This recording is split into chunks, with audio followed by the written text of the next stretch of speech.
Anthony Hegarty. Most people call me Tony. I'm from England.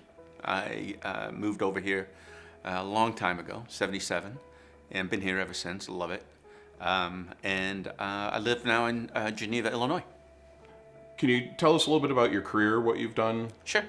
Primarily, I've been in sales. I've been in sales all my life. So from selling door to door when I was in college in England to, working for multi-billion-dollar global companies, leading sales team. I now have a consulting firm that I formed about 4 years ago, but it's still in sales. It's in sales velocity improvement. You lost your wife after 18 years of marriage. Correct. And you wrote a book about her. That's not something that a lot of people do. When they lose somebody close to them, they write a book. What drove you to want to write a book about your wife? My wife died suddenly, so there was an enormous amount of grief, and I started writing, and I was writing more. To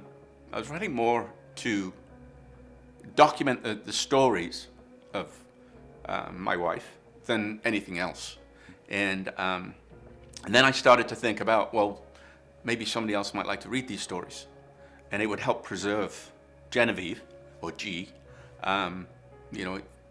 It would kind of, not say immortalize, but certainly solidify her in memory. Mm-hmm. So I started to think about in terms of that, and I just started a scholarship fund in her name down in her alma mater, Embry Riddle Aeronautical University in Daytona, and in talking with those folks, they kind of encouraged me to think about writing a book, and so the book, voila, is short stories about a tall woman remembering Genevieve. The reason for the title is Genevieve was 6'1". Although I'm seated, it's pretty apparent that I'm not. So the idea about short stories and a tall woman, I thought, was a catchy title, if you will. Her sense of humor is clearly on display. Right. Can you? Is there a way that you can explain her sense of humor? No, not at all. And I don't know if I captured it as well as it could have been captured. She had a unique sense of humor, and she could laugh at herself, but she'd also make fun of you if you'd given the mind or given the moment. So she just has a really strange sense of humor, but it was enjoyable, and she had a beautiful smile to back it up. So it's really impossible to not feel happy once you get a look at that smile. What's one of your favorite stories about her? I like chapter 3, condoms and mustaches and condoms, excuse me. And I like that because it was early on in our relationship. And it was actually, she'd come to join me in San Francisco for a business trip, and we were going to stay over the weekend. And it was our first night together.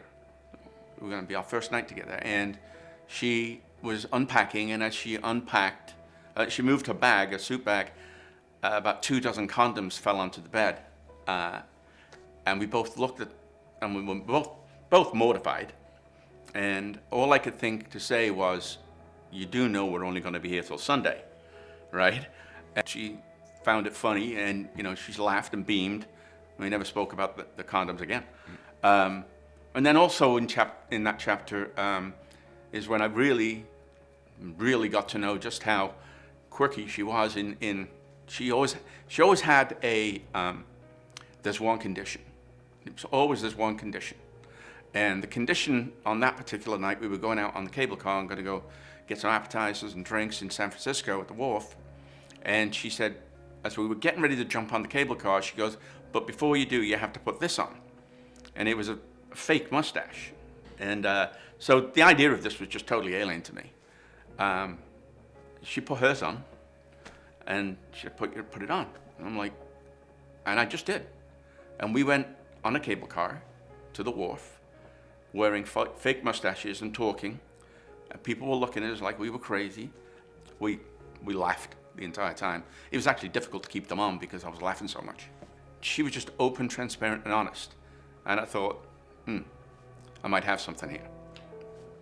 it had to have been going better than you anticipated at that moment.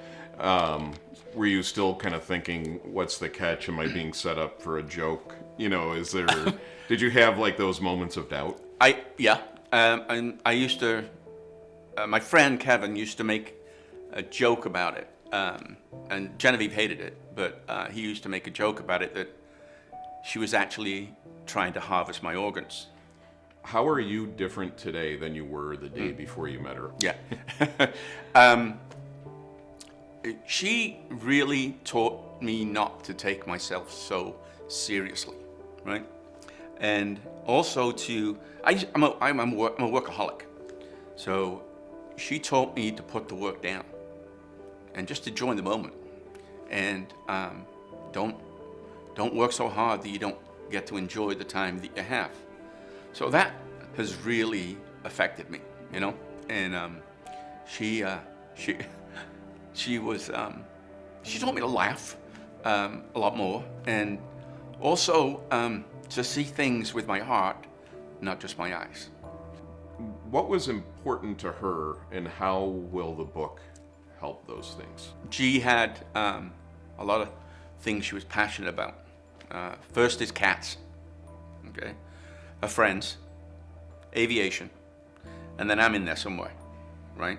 And not putting them in any order, right? But she was very passionate about pets, cats, animals in general, her friends, and aviation. So when I set up the scholarship, those were the things I was focused on, and all of the proceeds from the book go to her scholarship.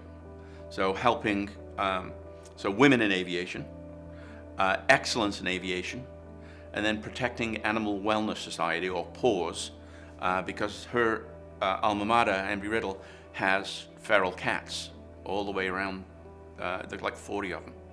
And so PAWS came about to help. They catch them and neuter them and make sure they're all well and fit, and then they re-release them if they couldn't be adopted. So the idea of that, I think, really fit into Genevieve. She always had cats with her. So. How would you describe Genevieve's passion for animals? She grew up with animals. She, when she was a kid, they had cats. I think she always had like at least 2, 3, 4 cats. And they were indoor, outdoor cats. They had a couple of German shepherds that, so she grew up with animals. And, I talk about it in the book. She, over the period of time, the 18 years that we were married, we always had 1, 2 cats.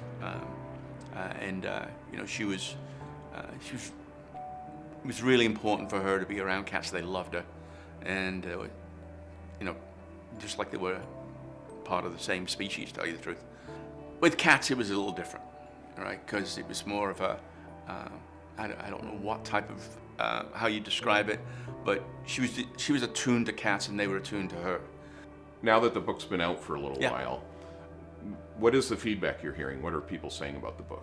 A lot of people came after they read the book, said it was really great that they could get to be with Genevieve again, and remember about her. And there's lots of pictures of, lots of stories in the book and pictures in the book about interaction with friends. Okay, so that was really good. A lot of people liked it. A lot of our friends liked it in that regard. Some people who didn't know me or on Genevieve have been really forthcoming and saying that they got to know a couple, and they got a great chuckle out of it. And like I say, it's a short read, so it wasn't too much of an investment from a time perspective. So I think people have been very, very pleased so far.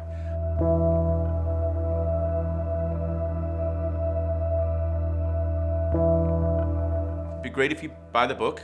If you do buy the book, you'll be supporting 3 causes that G was particularly passionate about: women in aviation, excellence in aviation, and PAWS, or the Protective Animal Wellness Society, and plus I think you'll get a chuckle out of the book.